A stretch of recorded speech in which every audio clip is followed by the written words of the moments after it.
Well, that's the second time that's happened, folks. And I have no idea why that did that. It just we're going along, and all of a sudden, it's gone. So we were talking. It had something to do with the battery in your phone. It said 20% when we started. Well, I've got it up to 60 now. So I don't have any idea what happened. My apologies. There's Kelly Duffy. We were just talking about you, Kelly Duffy. There's John Krause. Looks like he joined in. Ron's back on. My apologies, guys. I have no idea what happened. And I think it might have something to do with our internet connection, but this has happened one other time 2 or 3 weeks ago. So we're going to go live again, and we're going to see. I don't know if Leanne can patch these two together when she puts them on YouTube, but we'll see. John Krause. Let's see. Kelly, we just talked about. Let's see. Okay, now I was reading Ron Ardenwan's story. He says he owes Kelly Duffy some boudin. He passed by Billy's. I've been to Billy's Boudin. They're on Interstate 10 there, out west of Baton Rouge, headed toward Texas. And he'll have some this spring. You know what? They do have mail, Ron. And you can send stuff overnight. Do you like boudin? Oh, I love it. Yeah. All right. I work for boudin. You got to watch how you say that. Yeah, I know you really do. Yeah. Let's see. He said he stopped in at Billy's to see if they can make Coppernews Bluegill Bob Lusk Boudin. Boy, that's a mouthful, especially if you get to eat it. John Krause, I love John Krause. He lives in Illinois now. He was a radio talk show host for a long time. He had a garden show on WBAP, Blowtorch, back when it was 50,000 watts. And on the weekends, he would have 2 or 3 hours show. And I got to work on there with him. Got to be his guest for a time. Yeah. Yeah, that was a long time ago. And he's retired and moved off. And now, I every once in a while I post a garden picture, especially if I like the pictures, because I want John to see it. So he likes that kind of stuff. There's Frank James checking in. Mark Dyer. Yep. Watch it, read it, love it, live it. Got it. All right, so now let's go back to what Chris Blood said. What's your favorite lake? I got a feeling that a lot of the projects you get to work on are pretty cool. Let's just, I think there's a lot of guys out here that would want to build a half-acre pond or a 1-acre pond or, a 10th-acre pond. What do they need to be thinking about? Well, first of all, me and you always talk about 5 acres, 10 acres, 15 acres, but the truth of the matter is, I'm going to say 75 or 85% of the ponds in the United States are an acre or less. And there needs to be more time spent on how that they're designed and how they're built and how usable we can make these ponds. And the thing that I always tell everybody is make them where you can mow them and maintain them from the house all the way down to the water's line. Don't have too big of trees around them. Don't make it too rough a ground where it's hard to get to. If your wife and your kids have to bring a chainsaw and a snake boots to get around it, they won't use it. So the smaller ponds, make them maintainable. They don't need to necessarily look like they belong on a golf course, but the easier they are to take care of, the more you're going to enjoy them, believe me. What does it cost to build a half-acre pond? Of course, the price of a pond is always the amount of dirt that you move. A half-acre pond that's just a straight hole in the ground probably costs in the neighborhood of $8,000, depending on what you're going to do with the dirt once you get it out of the hole. Sometimes you can dam up a little creek if Mother Nature offers you a little bit of relief. Maybe $3,000 or $4,000 will get you a small half-acre pond. Before you do anything, though, you need to see how much drainage that you've got, number one, and number two, whether that dirt is going to hold water. This liner we just put in was probably close to $60,000 from start to finish. And how big was that pond again? 1 acre. So $60,000 for the liner. For the whole thing? For the completed project. But the hole was there before we got there. So, because it didn't hold water. That's right. So you went in there and you got it prepared. You pushed some dirt out. Yes. Then you prepared the site. You brought the liner in. Out of that $60,000, how much of that's liner? $29,000. Okay. About half of it was okay. liner. Yeah. So the dirt work to prepare, get ready, pulverize, get all the big chunks and stuff out, And then to come back in and put the dirt back on it, after you filled the anchor trench, that's the big expense for that. Yes, it sure is. Because you had to get the grades right and all that. We got some new viewers here, guys.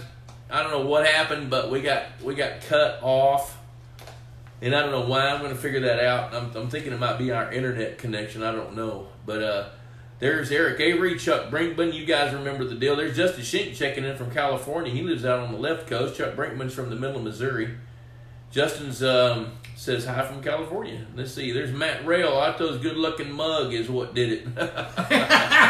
Yeah. Holy cow, Chuck Brinkman's frying some bluegill right now. He's been feeding Aquamax fish foods from Purina for several years. His fish are just growing like crazy. I've eaten that Aquamax myself. That's good stuff to eat. It's better with half and half. Yeah. Yep, Kelly Duffy loves boudin, so he's going to hold Ron's feet to the fire on the boudin thing. There's Chico, Mike Garcia. Hey, Mike, good to see you, man. It's my friend Mike Otto, I'm going to tell you, the premier lake builder in the whole world out here. Of course, we got other lake builders watching. They're pretty good, too. So let's see here. We got some more stuff coming in here, Mike. Question for Mike from Chris Steelman. Not pond related, but what is... let me see here. It's just went up here. What is the best piece of equipment to level out and remove prairie mounds? 1 to 2 inch mounds in the field. What do you know what a prairie mound is? I do not know what a prairie mound is. Okay, so he's got mounds that are 1 to 2 feet tall in a field. Should he drag a harrow across that? What should he do to? What are they made of, Chris? Yeah, what are they made of, and what kind of texture are they? I mean, if you run over them with a pickup, do you get a flat tire? Or? Yeah. So that'll let us know what they're built out of, and we'll tell you how to fix them. Jim Fritchie joined in. Christopher Aguilar's back daddy's here. He's another guy that likes boudin. Yep, so Justin Schenck says this is the infamous Mike Otto, live in person right here. Don't let the video cut off ruin my prize next week. Brian Lawrence, I've been lucky enough to have a Mike Otto 2-acre built pond full of Bob Lusk fish. Absolutely love the way Mike built mine, and the fish are doing great. Tell us about Brian Lawrence and what he did. Brian Lawrence lives over around Bonham or Paris, Texas, I believe. He had real good type soil to build with. He had a beautiful home, and we tried to wrap the lake about 2/3 or maybe halfway around his house. Our main concern when we built Brian Lawrence's was we did not think we could gather up enough water to keep this pond full. And as always, that was the exact opposite of what happened. Brian ended up on his home diverting some of the water that was draining in the pond to where it went out the spillway before it got in. It filled up almost immediately. It holds like a jug, and so his watershed was bigger than it needed to be, but you didn't think it was going to be. Yeah, way bigger. All right, that's cool. That's cool. Dennis Backshees, the father of 30% of my grandchildren, is watching, and he says, the man Mike Otto. All right, Chris Tillman says it's topsoil. So what's the best way to knock down prairie mounds, which they're 1 to 2 feet tall? I'm trying to envision what a prairie mound is. I've seen some areas where there's just like little rises, and I don't know where in the world they came from unless there was a big wave when the ocean receded or something. That's what I'm going to say. Chris, I'd get a... It's going to have plants growing in it, so it's going to be rooted. So does he need to mow it first? Yeah, if you can get the vegetation off of it, you'll be better off. If not, get you a Bobcat that's got tracks on it, maybe a box blade landscape tractor, about 40 horsepower. That will tear those things up. Like a Road Boss? Yeah, there you go. A Road Boss. Look up Road Boss, Chris. Good people, great piece of equipment. Every ranch that has roads needs a Road Boss. I'm telling you that. It's good stuff right there. So now we're going to have a little boudin debate. Looks like Christopher Aguilar says the best boudin is made in Mamou and don't settle for the imitation. So in other words, don't go to Billy's Boudin. That's just a fast food boudin joint there in South Louisiana. Hey, there's Jacob West. I was hoping he would check in. Jacob, you know Jacob. I do. Jacob and Bobby, that's an amazing family. Those guys do some things that no normal family. I think they don't have a great big S on their shirt, but they have great big W's. Yeah. You know, because they do some really cool stuff. They had a bunch of cedar trees, so they decided, well, you know what? I think we're going to build a house out of this. I think the entire house is built out of cedar. I love it. Have you seen it? No. Yeah, well, I just invited him, Jacob. He's going to come look at it. and they're just about finished with their lake. They got a little bit more structure placement, and it's only been 5 or 6 years, and they're about ready to close the gate. You were going to go out do there. it yourself project, and they did it.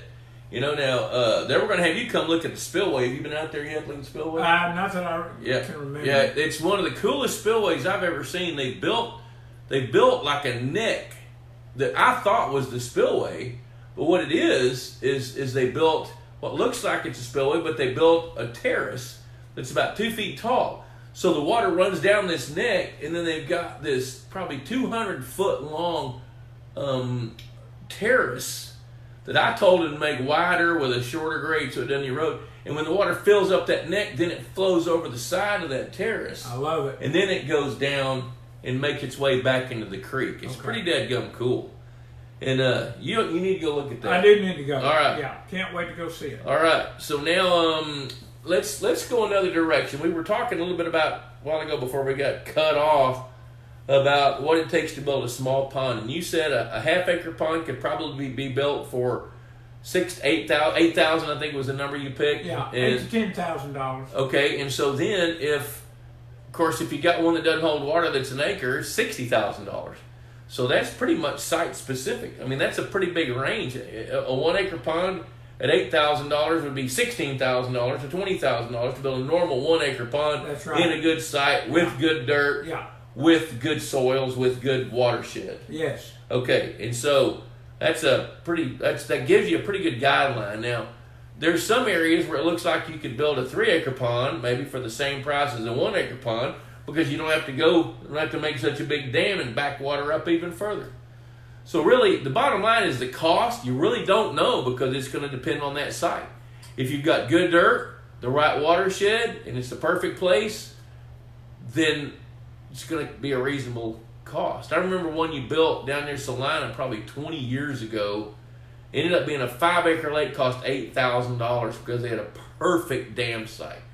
So now, that's kind of a lead into this. How many perfect sites do you come across in today's world? Very, very, very few. Most of the best ones are gone. They've farmers and ranchers and landowners have been building ponds for 60 years.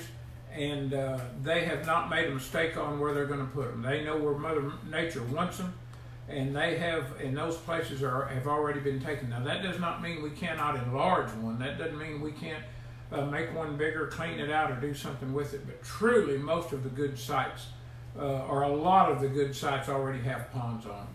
Here's Derek Wolf. Derek grew up around the Whitesboro area, Collinsville area. He's got a piece of property over here just west of 377 between us and Whitesboro. Uh-huh. And he's been doing some work over there to make it a little bit bigger and deeper. All right, here we go. We got Ryan Triple. Hi, Bob. Ryan from Southern Illinois. Wife and I purchased the dream, 20 acres property, house, 8 acre pond. That's super. The pond is loaded with 8 to 15-inch channel cat. I've removed over 2,000 and starting to make a dent. Good gosh. Holy mackerel. Man, you got a seafood market going on, dude. And I don't mind the catfish in the pond, but I want a more diverse fish population. There are bass and bluegills in the pond, but only now starting to catch them over the aggressive juvenile catfish. Besides cast netting and rod and reel, is there a better way to thin the catfish numbers? Yes, there is. You can trap them. Another thing you can do is you can build a lift net, study lift nets. And you can start feeding catfish into a confined area. You got a lift net laying on the bottom of the pond, and when they come over the top of it, you can raise that net up quickly and capture a bunch of them at one time. You can build a big cylindrical shaped trap that might be 8 feet long, with a cone coming in it and a hole about this big, bait that trap, but you have to run it pretty often to capture that many fish. I think the bigger question that you need to be asking is where'd they come from? If you've got a population of catfish that counts where you've taken out 2,000 already, man, that's big numbers. So that means to me they're probably reproducing. And if they are, I'd figure out where, because they reproduce in cavities, and they do it in Southern Illinois probably toward the 3rd week of June. So I would be investigating how they're reproducing. Then I'd be looking at a more aggressive predator, maybe like hybrid striped bass, and feed them. But to answer your question, you can either build a lift net off the dock, or you can build some traps. Now you need to be able to run the traps and be ready for big numbers and heavy lifting on those fish, and you're going to need to do a little bit of study on how to handle fish so you don't damage the fish that you don't want to take out of the pond. And we ought to have a conversation about that. You might be one of these guys that should come to the Bob Lusk Institute of Higher Pondology. Chris Blood's going to be patting me on the back because I'm promoting myself, Chris. I never do that, and I'm not comfortable doing it, but I'm going to. In October, and then again in April, we're going to have the Bob Lusk Institute of Higher Pondology. You can read about it in Pond Boss magazine. You can see the fees. It's if you want to come to the one-day basic pond management part, that's $250. It'll be right here in the Pond Boss office. And then beyond that, if you want to do the basic pond management and have another 2.5 days on top of that of some real-world, live-action, hands-on fisheries management, Mike's going to be one of the speakers to talk a little bit about pond construction, answering questions one-on-one. We've got room for 12 to 15 people. I think we have 9 signed up for the fall session. It's $1,500 for the full session, $250 for the basic pond management. If you're interested in that, send me an email at boblusk@outlook.com or send one to info@pondboss.com. We'll get you the details, or you can read about it in the pages of Pond Boss magazine. $35 a year. If you don't subscribe, you need to. It's well worth it. I'm telling you, you get all kinds of little nuggets out of this magazine that you can actually use. So let's see here. Steve Lewis checking in. Steve is a fisheries biologist from Hot Springs, Arkansas. Let's see here. Christopher asked, did the video people ever fix it so we can share fishing pics on here? I've called Mark Zuckerberg 7 times. He will not call me back and tell me how we can do that. David Reich's joining in. He's John Wilson's running buddy from up there in northern Ohio. Christopher says, I've seen $100,000 plus bass boats for sale. My pond didn't cost an eighth of that. Build a pond and follow Pond Boss. Now, I like this guy. Yeah. You know, and one of the lines I use nowadays, I don't know if you do this or not, but when somebody starts saying, man, I don't know that I want to spend $50,000 building a pond, then I'll ask them, have you checked out a tricked out bass boat? A tricked out bass boat, fully tricked out, is going to be $75,000 to $85,000. My goodness. And you're not going to pull it with that pickup. So there's another $60,000 they're going to spend on a pickup. And when you pull off the lot, they lose 20% of their value, maybe more of that, as soon as you pull out the gate. So spending $50,000 on your own private pond and then stocking it and managing it where you don't have to wait in line at the boat ramp on 6 o'clock in the morning on a Saturday while everybody else is jacking around and you're trying to launch your boat. You can go out there right now, right then, every day, whatever you want to do. So when you start looking at it from that perspective, it's not that expensive. There's no better way in the world to increase the property value of your home or your property than to add a water feature to it. So always keep that in mind. That money is never wasted. You will always recuperate your money. Bingo. Ron Ardowan's got a question for you there, Mike. He says, could you explain the difference in a natural spring versus someone just hitting a pool of groundwater? A lot of people think they hit a natural spring when they hit water when they're digging the deeper depths of a pond, but soon find out that their pond can fluctuate 3 to 5 feet or maybe more when they tap into the groundwater. To my understanding, a natural spring would be when water is seeping out of a higher elevated area into a lower level. Can you clarify this? That's true.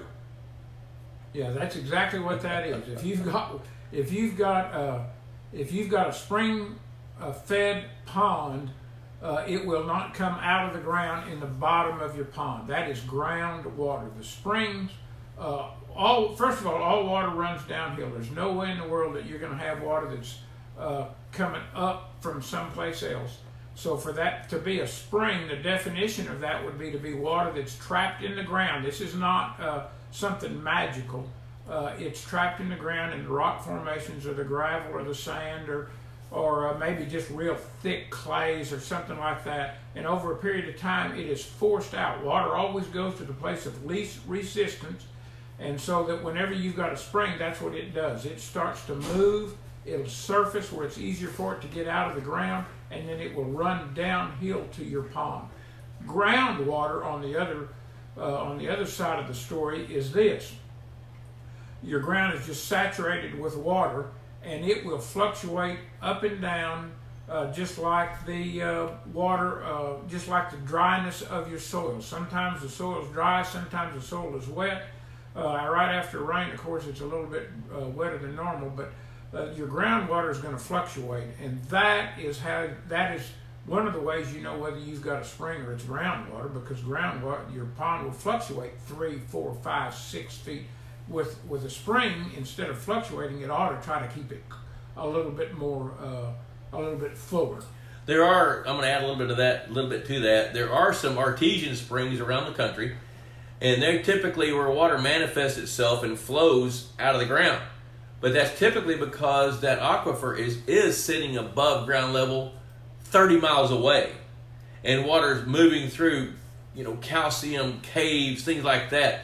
Groundwater also is normally related to the nearest river, where water percolates laterally through the sands and comes up into your pond, and that water level is going to fluctuate with that river basin over there.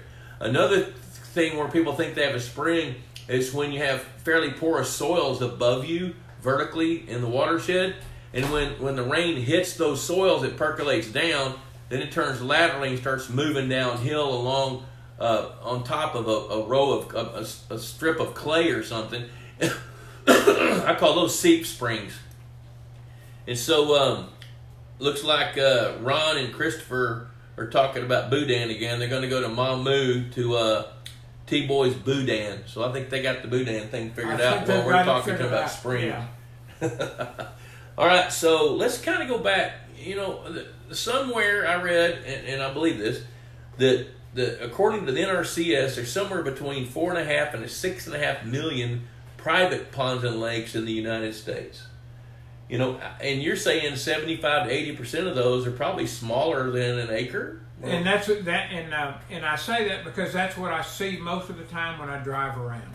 I always look for 5 acre, 10 acre, 20 acre, or a couple of 200 acre ponds.